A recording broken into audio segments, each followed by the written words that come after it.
Oke, bismillahirrahmanirrahim. Assalamualaikum warahmatullahi wabarakatuh. Sebelumnya, izin memperkenalkan diri. Nama saya Novi Dini Ramdhani Cahya, dari kelas saya FRP 20PB dengan NPM 20552011241 yang berkuliah di Sekolah Tinggi Teknologi Bandung. Di sini saya akan mempresentasikan mata kuliah Personal Development mengenai komunikasi interpersonal.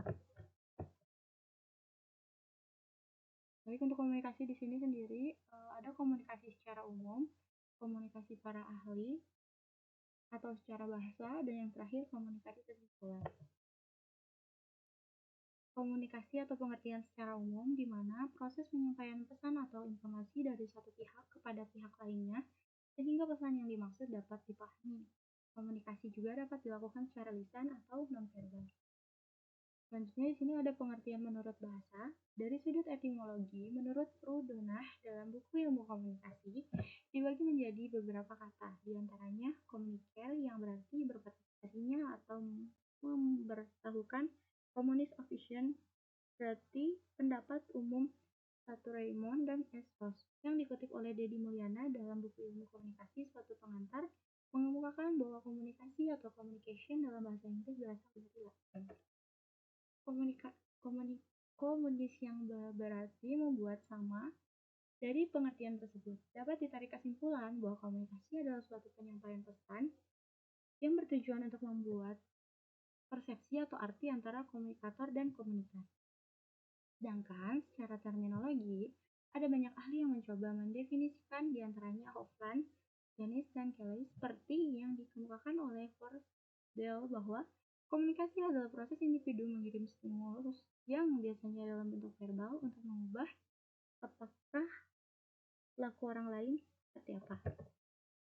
Kemudian di sini ada komunikasi menurut para ahli. Saya mengambil 3. Yang pertama, menurut Effendi, dalam bukunya Dinamika Komunikasi mengatakan bahwa komunikasi adalah proses penyampaian suatu pesan oleh seseorang kepada orang lain untuk memberitahu atau untuk mengubah sikap, pendapat, perilaku baik langsung secara lisan maupun tak langsung melalui media.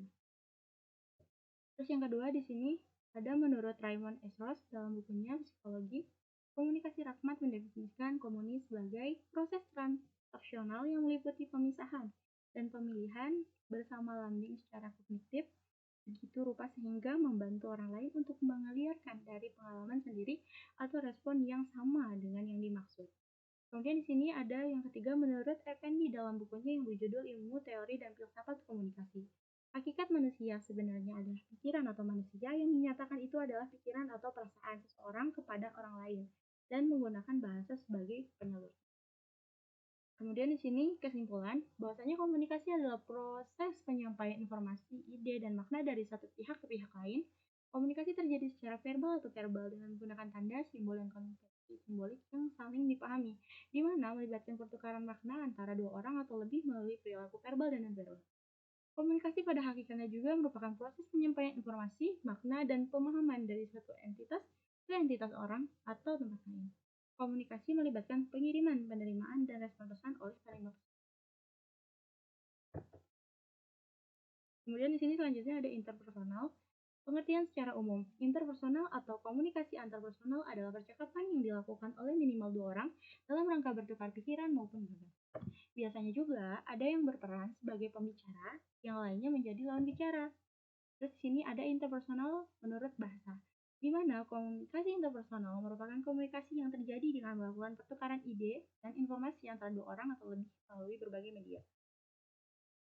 Kemudian di sini ada interpersonal menurut para ahli. Saya mengambil 3. Yang pertama ada Panuju dengan tahun 2018 halaman 62 berpendapat bahwa komunikasi antar pribadi atau interpersonal communication adalah komunikasi yang dilakukan antara 2 orang atau dalam kelompok kecil secara tatap muka dan masing-masing orang menangkap reaksinya secara langsung.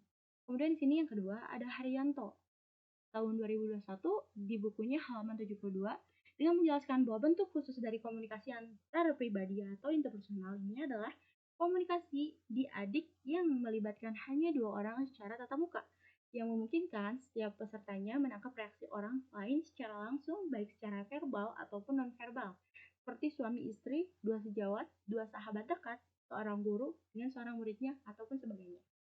Terus yang ketiga, di sini ada menurut Charles Berger dan Richard Davis pada tahun 1975. Uncertainty Reduction Theory atau teori pengurangan ketidakpastian, kadang juga disebut Initial Interaction Theory. Teori ini menjelaskan bagaimana komunikasi digunakan untuk mengurangi ketidakpastian antara orang asing yang terikat dalam percakapan mereka bersama. Dapat disimpulkan juga, kualitas hubungan komunikasi ini mencakup aspek verbal dan nonverbal yang membangun hubungan yang kuat dan saling pengertian antar orang-orang. Empati dan pendengaran aktif memahami perasaan, pandangan, dan perspektif orang lain dengan memperhatikan secara efektif dan mendengarkan penuh hati. Terus yang ketiga, penggunaan bahasa tubuh, ekspresi wajah, gerak tubuh, dan bahasa nonverbal lainnya berperan penting dalam mengkomunikasikan pesan.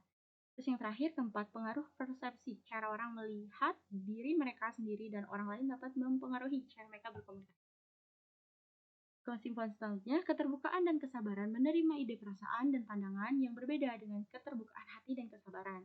Yang kedua ada resolusi konflik, di mana kemampuan untuk menyelesaikan perbedaan pendapat atau konflik secara konstruktif dan berpikiran terbuka.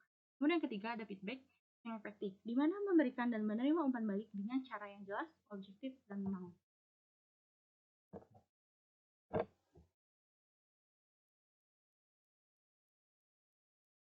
Oke, mungkin cukup sekian yang dapat saya sampaikan. Mohon maaf masih banyak kesalahan ataupun kekurangan.